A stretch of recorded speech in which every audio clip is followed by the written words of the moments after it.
dear guests, dear participants, dear panelists. It's a truly an honor to welcome you to all today in the roundtable discussion. I have two good news. The first is that is the last panel, so we have plenty of time afterwards. The second good news is that I am especially pleased to be moderating this session alongside a group of exceptional leaders from across the financial and investment spectrum. Mrs. Antigoni Lymperopoulou, CEO of Hellenic Development Bank of Investments, Mr. Yianos Kontopoulos, CEO of ATHEXGROUP, Mr. Tzoukas, Managing Partner and Co-Founder of COS Biotechnology Partners, and Dr. Spyros Arsenis, Head of NBG Business Seeds of the National Bank of Greece. The title of the discussion is Fueling the Future, Capital Strategies for Biotech Growth. I will change it slightly and I will describe it as something from seed to IPO, even though that it could be from lab to capital markets, because lab and seed are interrelated. But I'm going to stick with my first question and with my good friend Antigoni Lymperopoulou. Antigoni, as a CEO, the team of HDBI managed to do a great impact in the Greek market. It is a result of the team of HDBI. Harris and you created a great impact in the market of private equity. It was almost non-existent when you started due to your very dynamic work, and especially from the political week from Europe and from Greece. And you managed nearly 2.1 billion through over 30 partners, VC and PE funds, and you have catalyzed approximately 3.8 billion in economic activity, along with 50,000 jobs, if I am not mistaken here. And you play a central role as Greece's sovereign fund of funds. In the current capital-constrained, proof-of-concept-driven biotech investment environment, how is HDBI, as a Catholic fund of funds, supporting the biotech sector specifically? Thank you for inviting me. I'm delighted to be among all of you here. Thank you, Thanos, for your kind words. Indeed, the impact has been made in this, let's say, relatively small market. It's me and Harris, but it's our team. We are very proud of our small number of executives that we are working hard, and we have proved to be resilient. I mean, I think this is the key word, resilient and very ambitious and focused to the development of the entire market. Having said that, I need to stress that HDBI was established 25 years ago, and just for your information, there were a couple of investments in this, let's say, life science sector with the first funds of HDBI, like the one in Mikrel, that manufactures medical devices. Back in 2005 or something like that, and also an investment in Kertus, a plant that makes, what is it, the word, galenic drugs, pharma, for the international market, and this was also an investment made by the Piraeus Taneo Fund.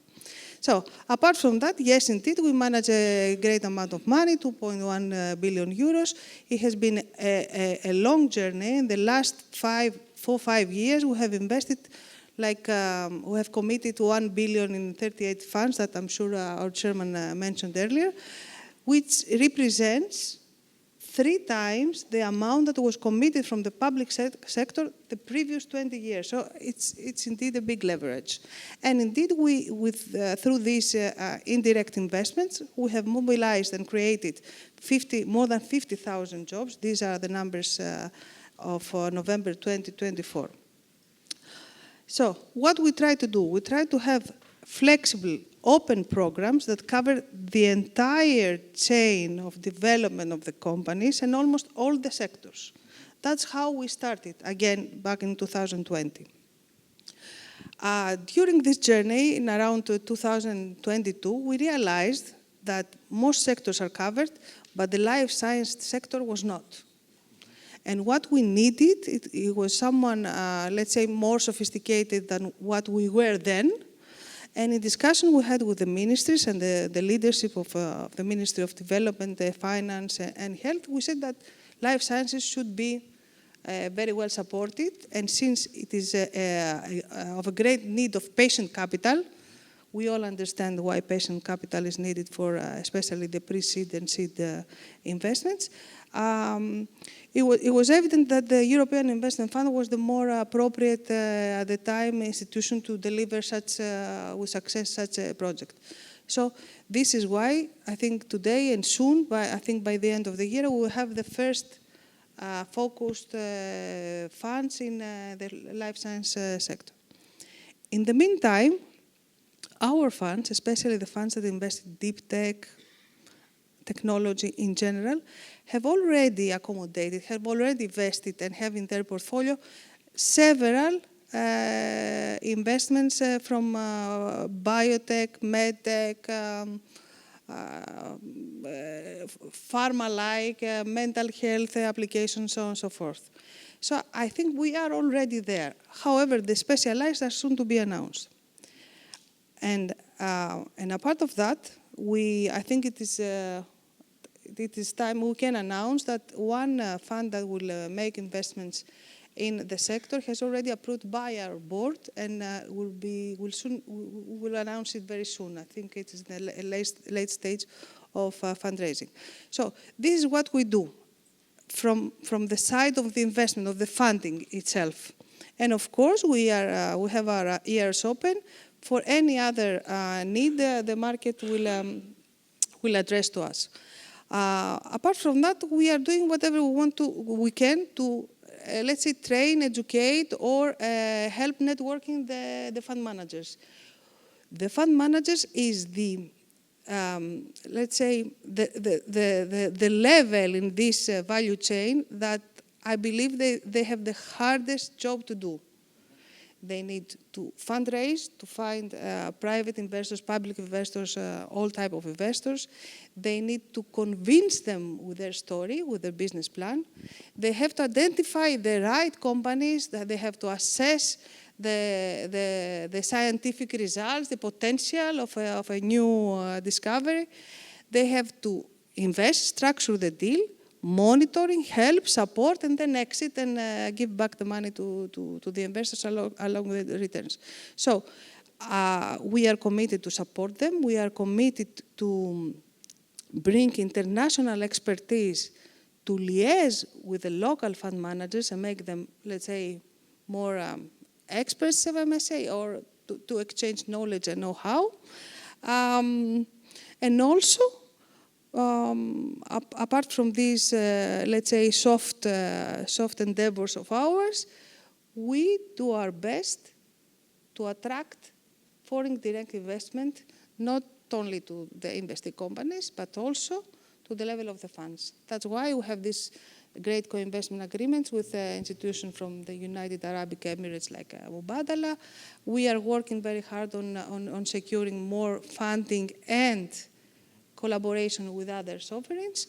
I think that these movements will only add to the local ecosystem and especially to this sector, the life sciences sector, if I may say that, which has a great potential, mainly due to the amazing scientific power of the country. Okay, great.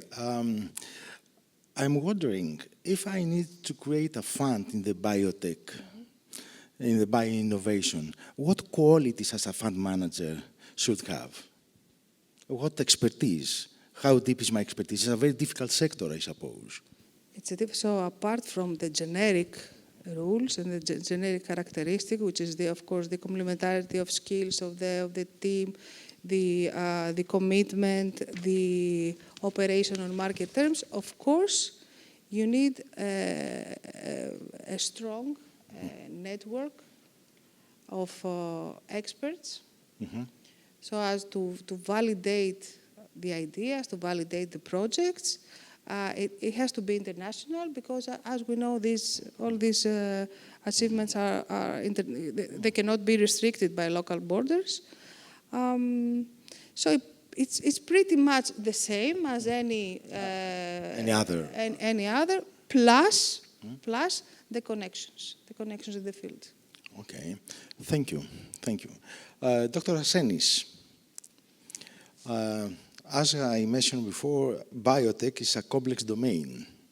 It requires long timelines, deep scientific expertise, and tolerance for regulatory and clinical risk. How does NBG's business needs adapt its evaluation, mentoring, and capital support model to meet the unique demands of biotech startups, which often cannot follow the fast traction model used in digital innovation? It's all yours. Thank you very much. Thank you for the invitation. As you said, I'm the head of the Innovation Center of the National Bank of Greece.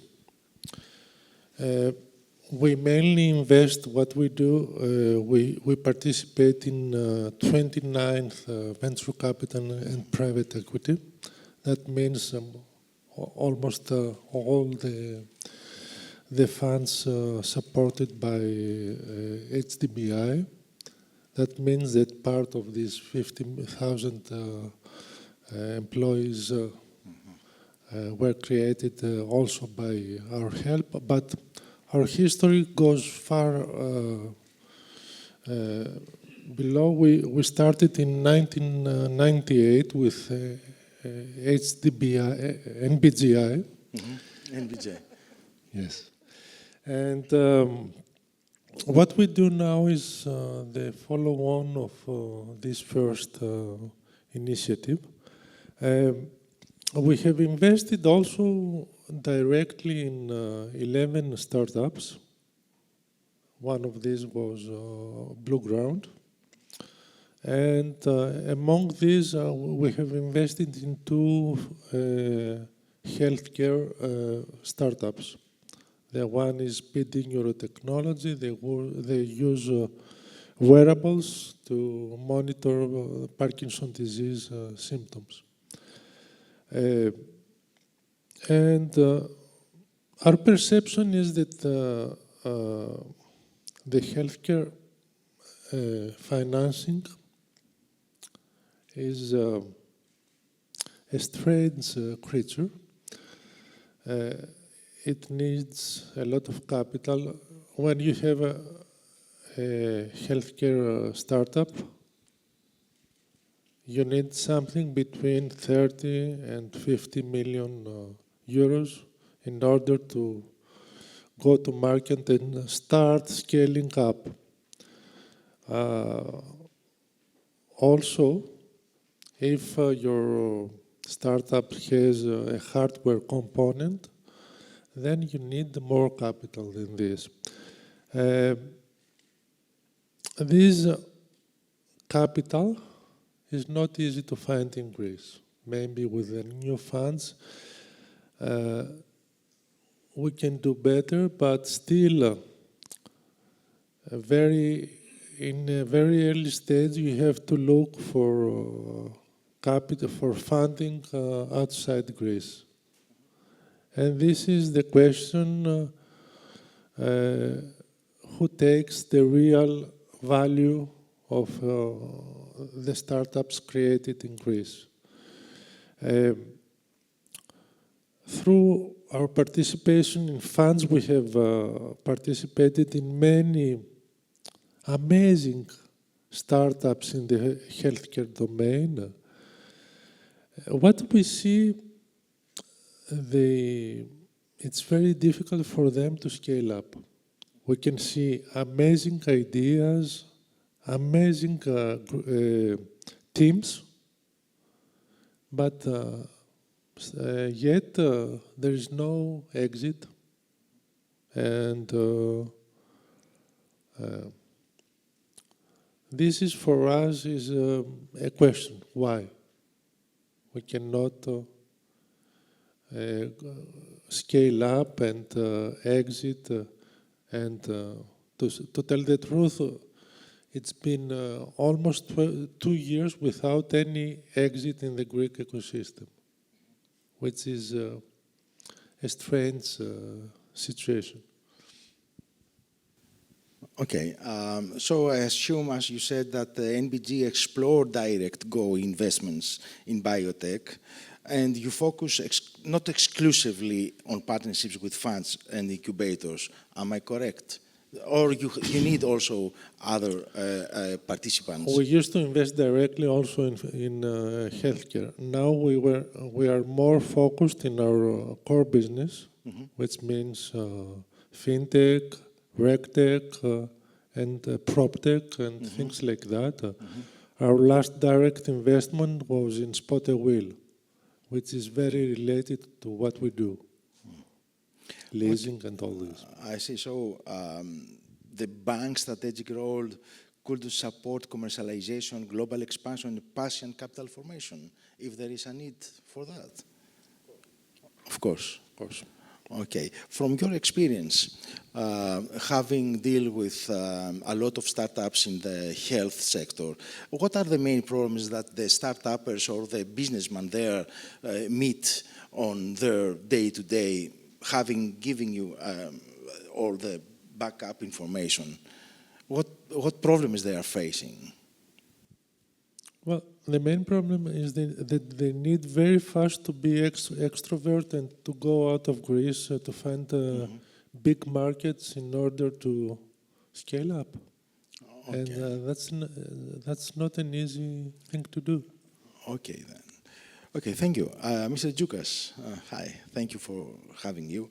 Mr. Tzoukas, you co-founded Greece's first fully dedicated life science VC fund with a vision to build a robust Greek biotech ecosystem and bridge it to global markets. KOS Biotechnology partner aim to invest in biotech ventures in Greece and abroad. Given your ambition to catalyze Greece's biotech innovation, what are the main investment criteria and support mechanism KOS Biotechnology Partners applies when evaluating what other early-stage life science startups? Thank you, Thano. Thank you, Nico, for the invitation. My honor to be here again. Simos and I, we have announced we are going to launch investments through our fund soon, focused on biotechnology ventures, and that is biology, novel therapeutics companies globally with a focus on Greece. And the second sector is going to be pharma services companies based in Greece, taking advantage of the good staff personnel that works here and is very well trained. I want to touch upon two things Spyros mentioned on how we think about our strategy. Indeed, healthcare is a very specialized sector, and in America at least, where Simos and I both grew as individuals and professionals, you have to be specialized to do healthcare and biotechnology investments. Also, Spyros mentioned there are no exits.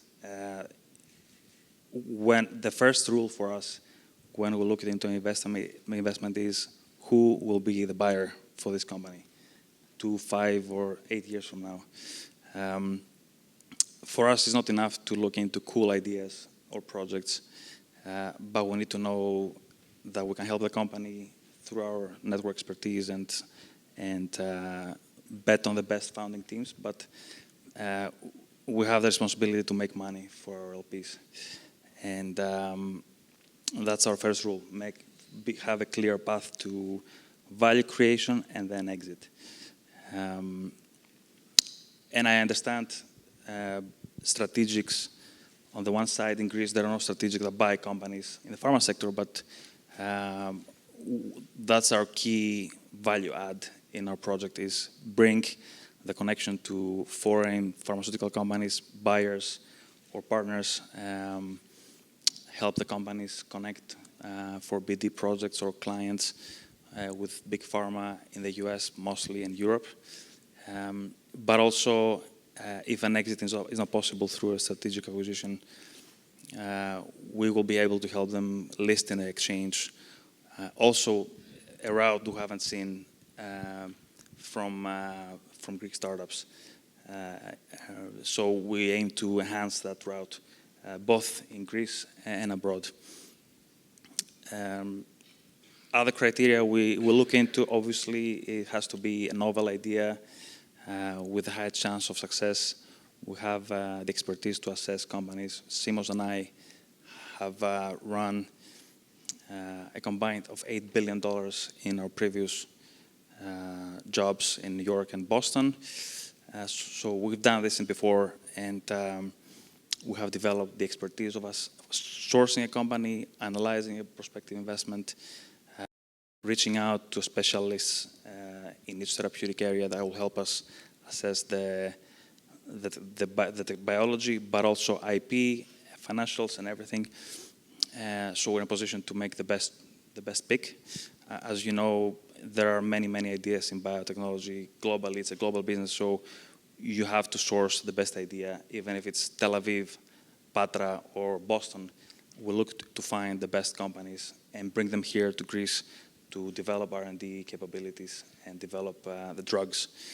And eventually, I say it's a global industry because eventually, if a product is good and successful, has a probability of success to succeed in the clinic, you know it will be bought by a pharmaceutical company. And again, these companies don't exist in Greece. The Greek ecosystem is mostly manufacturers of generics and complex biologics, complex generics. So we aim to sell these companies to a foreign buyer. And finally, we bet on founding teams. We aim to find the best founders that have done it before, or the best Greek scientists abroad. And we're hopeful we'll have a good universe to look into, again, through our network in the US and Europe. Can you find easily good companies in order to invest in Greece? Are they a good pool of biotech teams that you can invest? Well, or you struggle to find? No, it's not easy to find a good company, especially in the early stages. Most companies in Greece are spin-outs, so it's harder without data to assess a company in terms of safety and efficacy. So we have to either place a few small bets in the most promising. We've seen some promising molecules in the institutes in Athens, in Crete, in Patra. There are good professors that develop technologies in their labs, but these are very early stage products, and we have to be very cautious with the amount of money we invest there.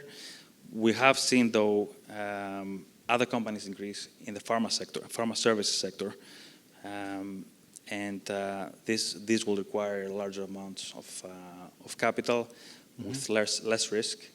And we have hired a third partner that came from IQVIA. He was running IQVIA's Greek division. He grew IQVIA by 400 people in his tenure, and we think he'll be very, very helpful in that vertical, the pharma services vertical.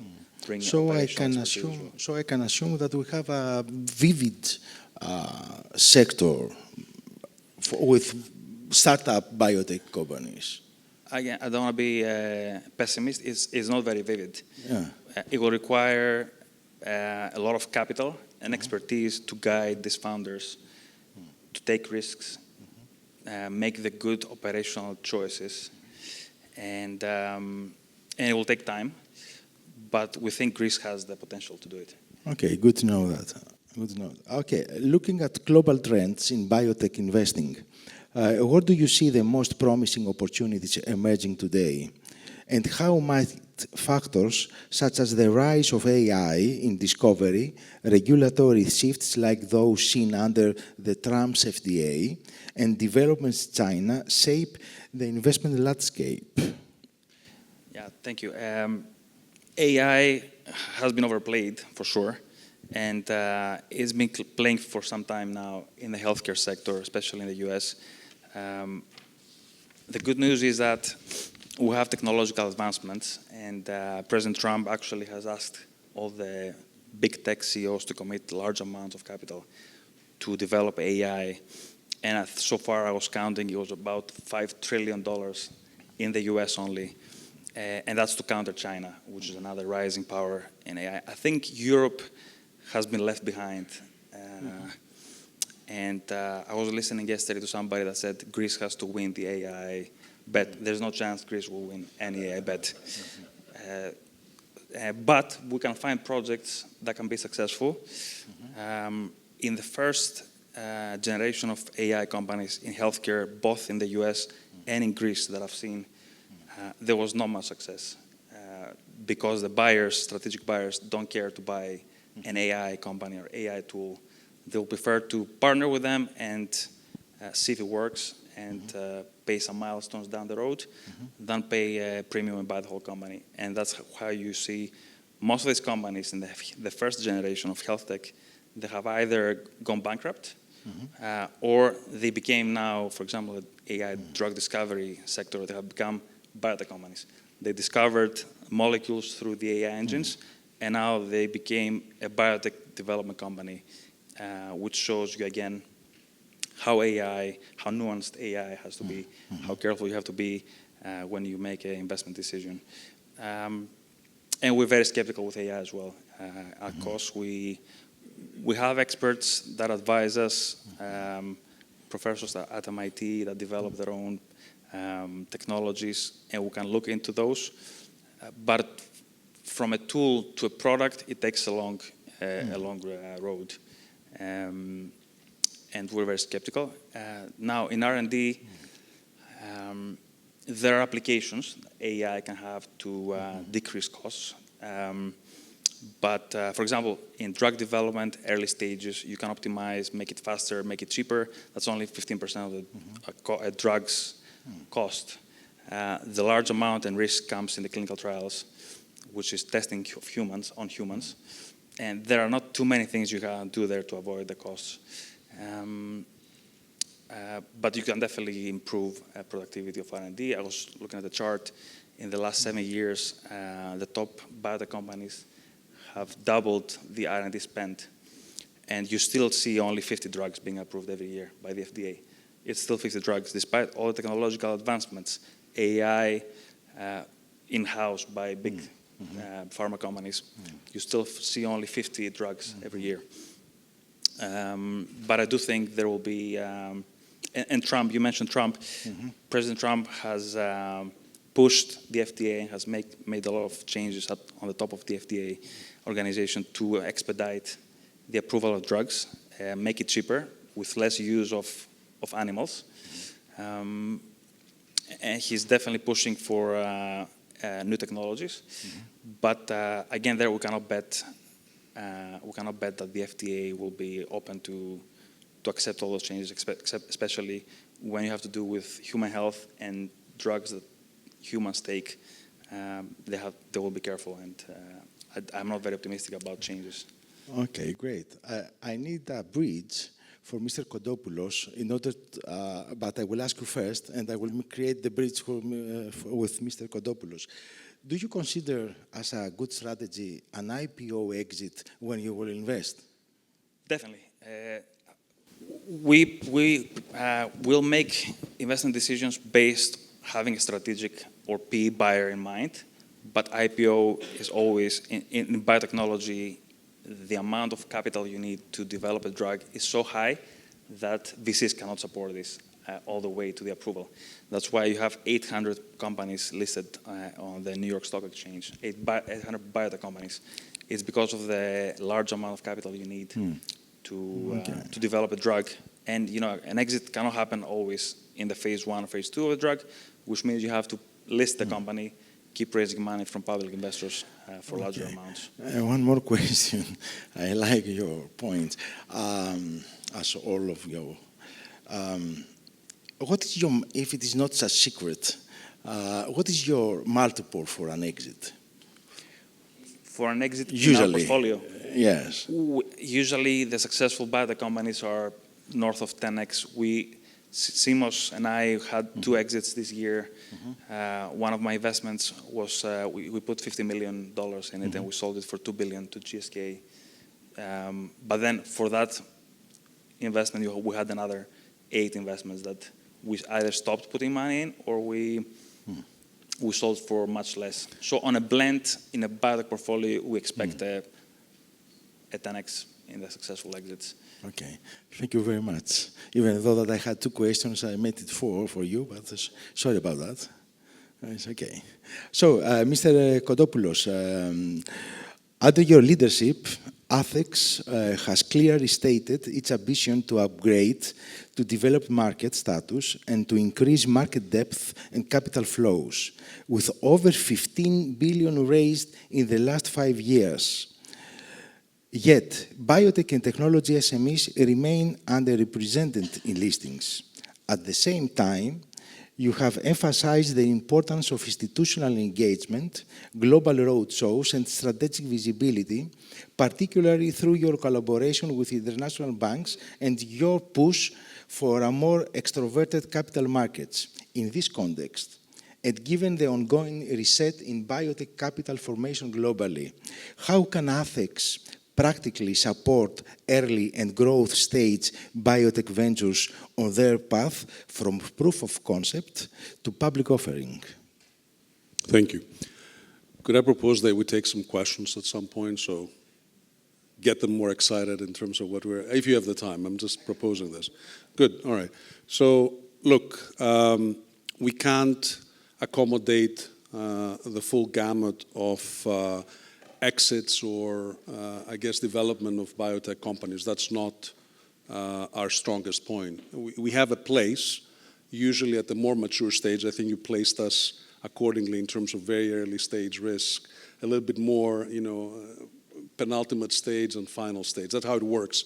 And but it is, look, an exchange is a risk-sharing mechanism. So we are here to accommodate the provision of risk capital. And that means that the founders will have to consider giving up some of their upside. That's the trade-off, right? In all, the main difference maybe with different stages and other types of financing is that I would summarize in terms of the main advantage of the exchange, right? There are 2. And I'll use a hypothetical example that Alex and Simos have invested a lot of money in one particular firm with 2 founders. They reach a certain stage where there's success. And there where the problem might begin, in the sense that the VC might have a different idea of where they want to go. The founders might want to go in a different direction. What would be, let's say, an area of disagreement? For all entrepreneurs, men and women, there are some which actually like to have control of what they do. And fortunately or unfortunately, the exchange, that path to public markets is one of the few ways where founders can keep control. Right? If you go to private equity, if you give it to someone else, you have to give a big chunk of your equity, but also a big chunk of your control. And indirectly, you might find yourself doing that via accumulating a lot of debt, which is not very efficient to do in the type of business that we're discussing today, where you have long gestation period for projects and very high need for capital. That's where risk-sharing mechanisms are best suited for. What can the Greek exchange do in this case? So in this certain guise that I just described of risk-sharing and offering the possibility for professors, founders, whomever talented people to maintain control, is they also give them the chance to print their own currency. That's the closest you will get to that wonderful world of selling a story. And look, in markets, like in life to some extent, the best story wins. So there's nothing that special about biotech. What is special is what exactly you're doing and whether you could communicate that and pass it on to your potential investors, to get them to imagine along with you that what you're offering, it's not worth 10, but it's worth 100. And it's not worth 10, 10 years from now, but it's worth 5 today. So that's the mechanism here. Now, practically speaking, I would say probably a little bit after the scale-up, possibly during the growth phase, that's where the stock exchange becomes more relevant, typically in the alternative market, like the smaller, more agile, let's say the preamble to the main market that some exchanges have. We do too. It's in the process of also becoming what is known as a SME growth market in the European sense. We're awaiting the final approval from our friends at HCMC, but it doesn't really matter. It's basically we have a mechanism where, and a platform whereby firms can actually raise capital, and they can do it without the heavier burden that you would have normally at, let's say, the main market. So you could accommodate probably the penultimate stage, let's say, of that development, where there is some revenue, there is some history, there's some action going on, and then you can present that to the market. And actually, I would say that, well, look, practically, what you're offering at that stage is for a company of this sort to gain credibility in the local market, and specifically for Greece, however weird this might sound to a lot of you, we are one of the most international markets in terms of exchanges. Why? Because we had to. It was very hard to convince Greeks to actually, come back to the stock exchange, but it was very, I wouldn't say easy, but our only option were the foreigners. So 2/3 of our ownership in terms of the listed companies and roughly nearly also 2/3 of the trading is foreign institutional investors. So we have the ability to actually reach a much larger audience, not only limited to Europe, but also in the US. And I think that's a very good point, especially for firms that really are, if they have a good idea, it's typically a very good global product, right? Okay, good. But if they have Greek DNA, this is one of the areas to do it. Specifically, we'll offer another area where we're fairly strong, I would say actually internationally, it's in the ESG space. Both in terms of our guidance that we give to listed companies in terms of what do you report, what is ESG practically, because that's another 2-hour discussion in trying to figure out what do different investors think and understand when they say ESG, but we give them a reporting guide, we help them actually navigate that to small listed companies or large listed companies.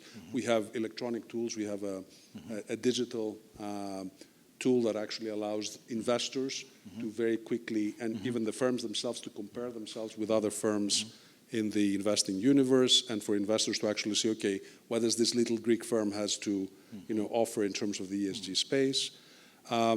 We, together with EBRD, we offered research capabilities, including for firms, small firms, that are listed in the alternative market, so they're covered. There's a research report that says this is what little firm is doing here, and that actually opens the opportunity for investors.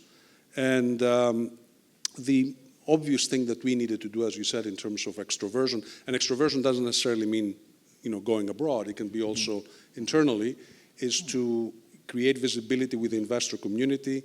So we actually will do that for small caps, and we did a very successful small cap conference in Greece in November last year. The next one is coming on the 5th of November. So small companies listed in the Athens Exchange, about 19 participate, more than 100 investors here in Greece. So I'm talking about the edge of the distribution, edge, okay. Right? So assuming that I am a startup company that a scale up, I made a good turnover of acceptance from the market with a good EBITDA.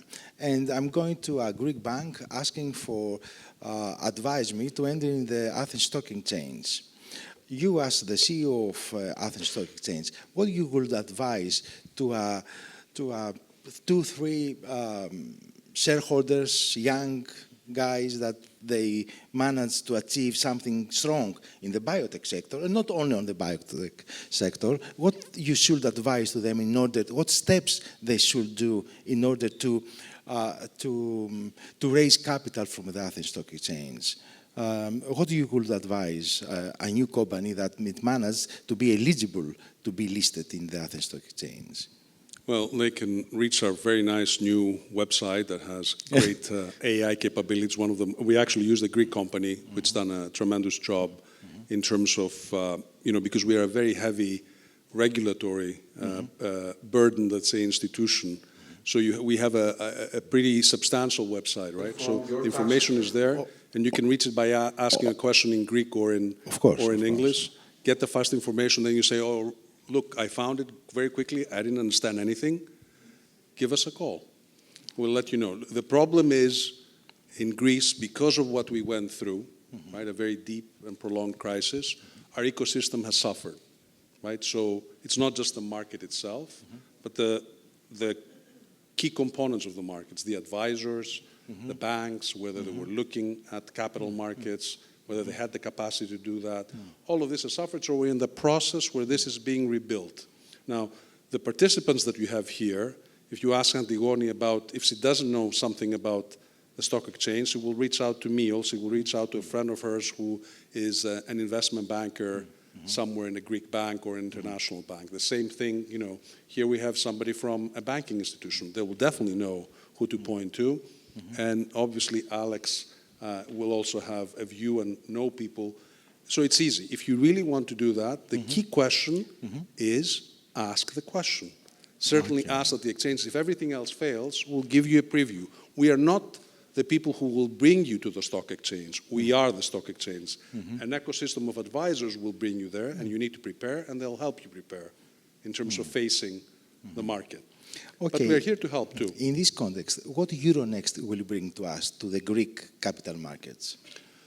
Well, look, Euronext is, I think, an option at the very end of the process of what I think we've tried to achieve in the last few years and what's available. So I don't think that that's a necessity for a biotech firm to actually say, should I go to the exchange or not? Because as I said, we are a very international exchange already. What I think Euronext will end up doing, if this becomes fruitful, because we are still in the process, I think it will accelerate maybe some of the possibilities that we have. But ultimately, as I said, the access to the international audience, you already have it. And you have it in very, very deep pockets. The way that Greece is set up right now in international markets, if you have an okay idea, you will raise the money. If you have a good idea, you will raise a lot of money. And that we have seen in terms of the multiples of of supply of funds that they came up to IPOs that we've had in the last 3 years, including from firms that came from the alternative market and they transitioned into the main market. But so if you think about it, and this is an important information for some of you to listen here, is that the Greek government actually took a very significant initiative in the last capital markets law initiative that they passed at the end of April, which has to do with deep risk. And it's what? For any company that comes and either IPOs in the alternative market, our smaller market, or is already a member of the alternative market and wishes to raise capital as a secondary offering or a tertiary offering, whatever, in the lifetime of what we have ahead of us, is giving one of the tax incentives that you cannot find in any other country in the world at this stage. I see. Which is what? For any of you here, if one of the companies that Alex brings to the market and they do an IPO, you participate in that raising of funds, it's going to give you a 50% benefit for all the money that you invest, up to 300,000 for each company that you invest. So all of you here can actually be with 5,000, 1,000. If you invest 1,000 in the IPO of the company that Alex will bring in, 500 will be deducted from the tax return. Why? Because it's risky. So it's basically, think of it as giving you a 50% cushion, if he is wrong, that you at least, if you do it 2 or 3 or 4 times, you're actually a mini advanced VC in that process. So look, what I'm saying, you see me throwing this information here, is that Euronext is very helpful and it will help us accelerate things if we take the opportunity. What I'm telling you is today, now, there are plenty of opportunities. And the interesting thing about Greece and the Greek market is that if you are the first one to do it, you're the first biotech company that steps into the market, you're going to get the cream. So that's my pitch. I cannot resist to one question, even though that we don't have time. How much the Greek economy and the Greek capital market helped from the credit rating that we are in? We achieve a credit rating that we are, at this point of time, we are positive. How much did this credit rating help in order to achieve to this great impact that HDBI did and Stock Exchange is ready to launch? A big part of any valuation model any of us will do here, including the people here, has to do with the discount rate, right? The little interest rate that discounts future flows into the future, right? So part of that discount rate is the risk premium of the country. Absolutely. If that shrinks, anything that you can produce or you promise to produce in the next few years is suddenly a lot more valuable and in an accelerated fashion, right? It's not a linear effect.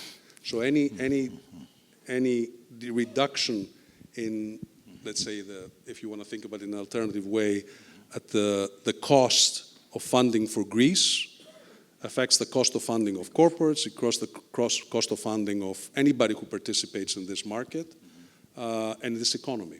So it has been a critical factor here. Thank you, Yianos. I can add to this. Yes, please. There are many factors that play into the credit rating. I've worked with all three houses in the past. One of them is confidence. And Greece has about 150% debt to GDP ratio. If Varoufakis was the Minister of Finance, we will have a C or D rating.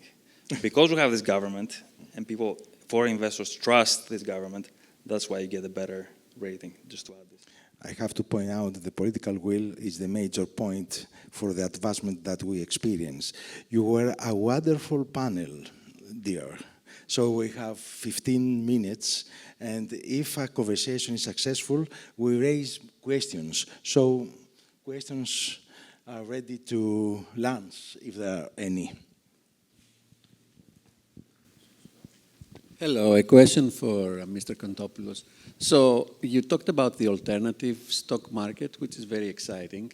What are the criteria for companies that want to essentially raise capital in this alternative market? And what is the annual cost, do you think, of, what is the regulation and annual cost of satisfying these regulations? Look, the cost, thank you for the question. The cost is not just the exchange, right? The cost is all the peripheral elements that you will need to have in terms of organizing your firm in such a way that meets certain criteria.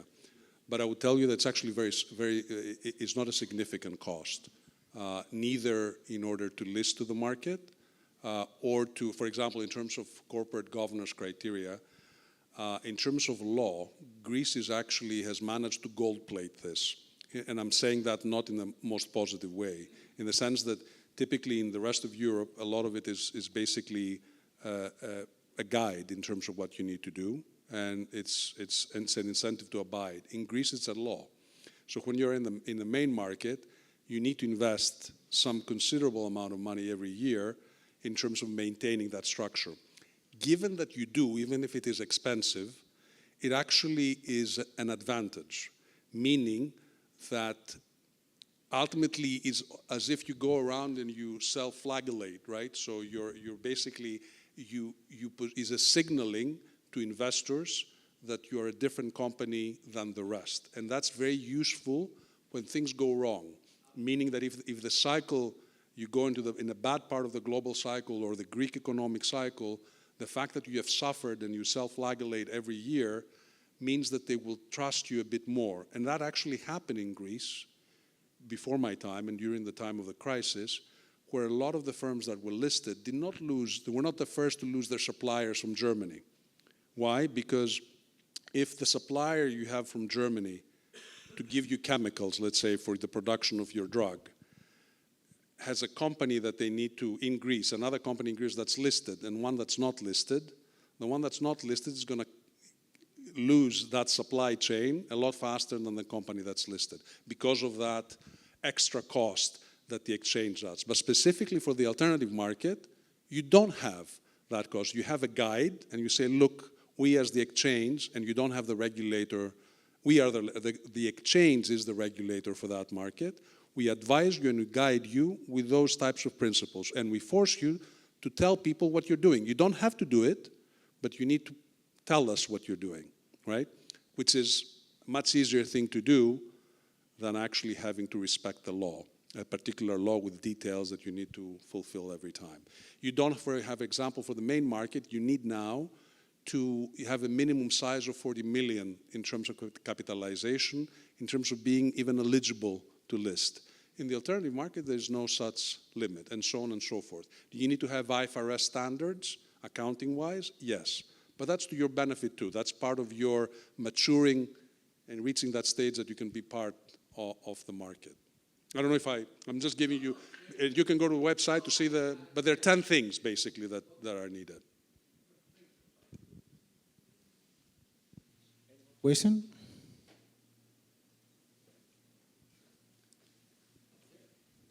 Okay.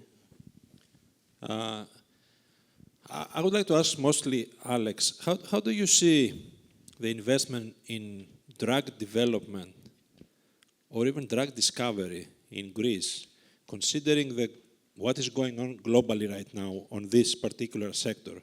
All large companies let people go, thousands of people. The IPOs have dropped significantly compared to what was happening 5 years ago.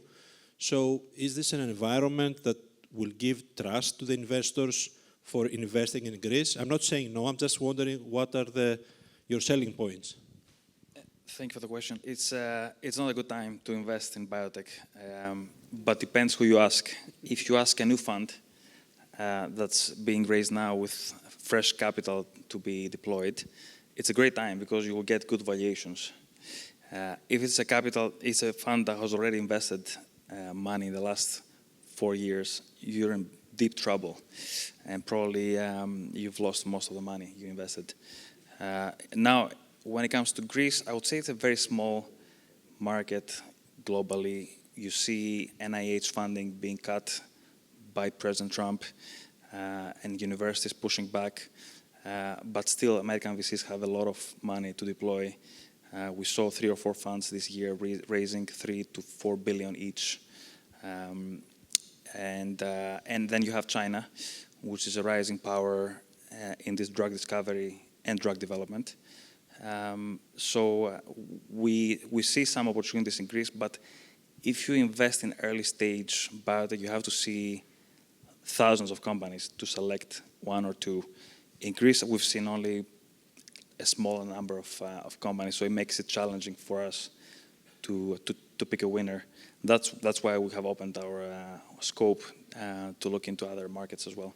But I think it's a good time for a Greek scientist, because there's all this European money being deployed, Horizon, TechEU, the funds. So I think there are opportunities. Any more questions? Can I make a question to Alex? Of course. It's all yours. Alex, you have a question from HDBI. No, I don't want to sell. I will come to that. Alex, you used to live in the States, right? And you're raising fund here in Greece with probably international investors and local investors, and you're looking to make investments in Greek companies. What brought you here? So I've been planning to come back to Greece for some time, and I think there is great opportunity now to invest in Greek life sciences broadly. On the one side, there's political stability that we haven't seen probably in my lifetime, and especially after 10 years in the US, where Greece was a joke among Americans. Now we see Greece as a pillar of stability in the region. So we have this confidence to come back. This government gives confidence to generally people abroad to come back and start businesses, start families, or invest. Second, at a micro level, I think biotech has been underinvested, and specifically the sector of pharma services, where you see a lot of companies you can invest in or build, incubate or build, and use Greece as a center of R&D and have people with great expertise that can sell services to foreign clients. And that's what we basically bring with Simos. We bring the connection to pharmaceutical companies in Europe and the US.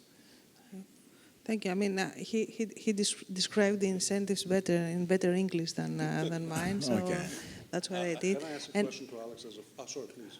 Yeah, I will summarize because there are a lot Please. of people. I mean, Greeks all over the world. We are very proud of them, and they seem to want to return to Greece because they have seen something different. And this is apart from the incentives and also tax incentives, research.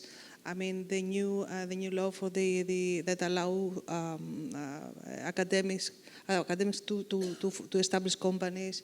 It is also other incentives because the tax incentives for the listed companies also apply to the startup companies in Greece. So you have a benefit if you invest in a startup company. And all this, if you put them all together, along with the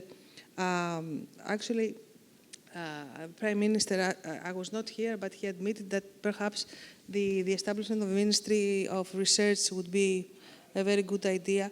So I really want to thank all these people, all the BioInnovation, let's say, initiative, for their commitment to bring more here and to create an ecosystem. And this is something that, on behalf of HDBI, I want to also commit that we will do our best to keep the funding, let's say, live. Because it's not only once that is needed, the EcoFund 2 or EcoFund 3 or any. We have to secure that there is constant financing for this specific sector, because huge amount of investment is needed, is required, both in research and pre-seed investments, in order for this to flourish. We have to be patient for that. I would add that, as I said again, we have the political will and good teams, as all of you, and you were a wonderful panel. And before ending, you have one more question. No, please, yes, because I have to make a statement afterwards for a friend of mine. I'm not going anywhere. I have a question towards Alex. You mentioned you're going to expand into different markets where I suppose you'll face more competition. So it's a simple question. What would you say your edge is? The question is great. On the one side, biotech is a global business. When you have a drug that's being successful, it's patented. You have 10, 15 years, and you can price it and sell it probably the biggest market, which is the US, and maybe some other countries in Europe. And that's how you make all of the return. On the other side, on pharma services, there is competition. It is not a commodity business. The level of service, quality of the service matters. So if you have a company in Greece versus Bulgaria doing clinical trials, or Ukraine or India, that matters. Being in a European country gives you credibility, quality of work, and that makes you probably more successful than a company in Egypt or Bulgaria. And on the other hand, you have the cheaper personnel being in Greece. That's how we... Yianos, do you want to make a statement? No. No. Thank you. Okay, it's my statement. I would like to mention something that we haven't mentioned yet. People that they can move mountains are very precious in our times. And I would like to thank Mr. Kirpidis, because you move mountains in order to be able here. Actually, you move mountains from San Francisco to Athens. Thank you again for giving me the opportunity to set up such a financially wise panel, which need in order to describe what we really need in Greece. Not money. We need teams, and we have very good teams, especially in BioInnovation and in finance. So we have to join together these two teams. Thank you again. Let's have drinks now.